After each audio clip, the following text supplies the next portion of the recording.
High বন্ধুরা, welcome back to my channel. আমি তনু, আমার ব্লগ চ্যানেলে আবার সকলকে ওয়েলকাম জানাচ্ছি নতুন একটা ভিডিওর সাথে। তো বন্ধুরা, তোমরা সবাই কেমন আছো? আশা করি ভালো আছো, সুস্থ আছো। আমিও বেশ ভালো আছি। তোমাদের ভালোবাসার ভগবানের আশিস কৃপায় আজকে চলে এলাম একটা নতুন ধরনের ভিডিও নিয়ে। আজকে আমি চা বানাবো। চাটা একরকম বলতে পারো অন্যরকম পদ্ধতিতে বানাবো। আর সাথে ছোলা আলু সেদ্ধ মুড়ি। ছোলাটা সেদ্ধ করে নামিয়ে নিয়েছি। আর ওইদিকে দেখো, তেল গরম করে সামান্য জিরের ফোড়ন আর কাঁচা লঙ্কা দিয়ে ওটা একটু ভাজা ভাজা হতে তারপর দিয়ে দিলাম পেঁয়াজ। পেঁয়াজটা দিয়ে ভালোভাবে ব্রাউন করে ভেজে নেব। হ্যাঁ সত্যি বন্ধুরা, আমি তো চাটা খাওয়ার পরে ভয়েসটা অ্যাড করেছি। অসাধারণ হয়েছিল খেতে। তোমরা একবার এভাবে বানিয়ে ট্রাই করো, খুব টেস্টি হয়েছিল। আমি কোনো দিন আগে বানাইনি, আজকে ইচ্ছে হলো এভাবে একটু চা বানাই। আজকে সন্ধ্যাটা জাস্ট জমে গেছে বন্ধুরা। তারপর দেখো পেঁয়াজটা ভাজা হয়ে গেছে, ওতে ছোলার যে আলুটা সেদ্ধ করে রেখেছিলাম ওটা দিয়ে খানিকক্ষণ নেড়ে নেব। তোমরা তো জানো ছোলা বেশি নাড়লে একটু শক্ত হয়ে যায়। তারপর দেখো সেই স্পেশাল চা বানাবো। ওভেনে বাটিটা বসিয়ে দিয়েছি, দিয়ে পরিমাণ মতো চিনি দিয়ে খুব হালকা আঁচে গ্যাসটাকে রেখেছি। চিনিটা দেখো খুব হালকা আঁচে বলতে পারো, জাস্ট তাপটা একটু লাগবে এভাবেই, নাহলে না চিনিটা পুড়ে যাওয়ার ভয় থাকে।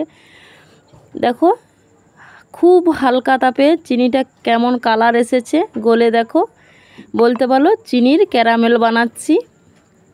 দেখতে থাকো ভিডিওটা কিভাবে আমি চাটা বানাই।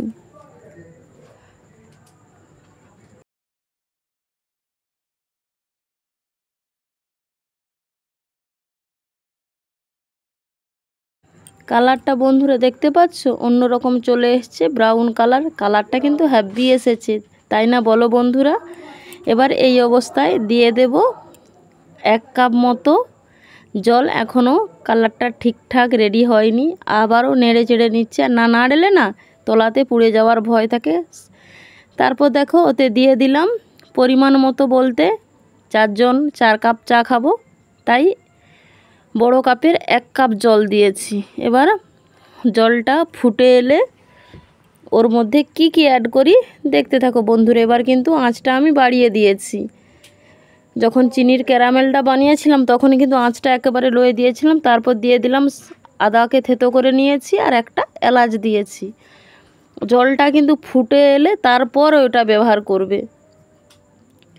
ওটা ভালোভাবে ফুটে এলে, জলটা একটু ভালোভাবে ফুটে এলে তারপর ওর মধ্যে দুধ অ্যাড করব। তারপর দেখো দিয়ে দিলাম যেই কাপের মাপ করে জল দিয়েছিলাম সেই কাপের মাপ করে 1 কাপ বলতে পারো, একটু বড় সাইজের কাপ দুধটা দিয়ে এবার ভালোভাবে দুধটা ফুটতে দেব। আর দুধটা ফুটতে তো একটু সময় লাগবে, সব সময় নেড়ে চেড়ে নিচ্ছি দুধটা, কেন ছোট পাত্রে চাটা বানাচ্ছি যাতে পড়ে না যায়। সব সময় দুধটাকে একটু নেড়ে চেড়ে দিচ্ছি। এবার দুধটা দেখো হালকা হালকা ফুটে এসেছে, খুব ভালোভাবে ফুটে এলে ফুটে হালকা। এবার আঁচটা একটু কমিয়ে দিয়েছি, দুধটা ফুটতে শুরু করেছে।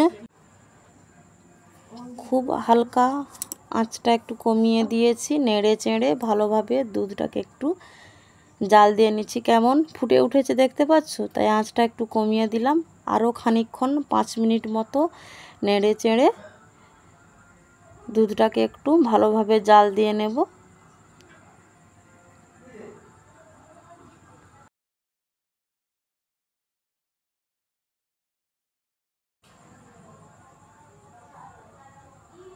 তারপর দিয়ে দিলাম পরিমাণ মতো চায়ের পাতা দিয়ে আবারও 5 মিনিট মতো ফুটিয়ে নিলেই চাটা কিন্তু আমার খাওয়ার জন্য পুরো রেডি।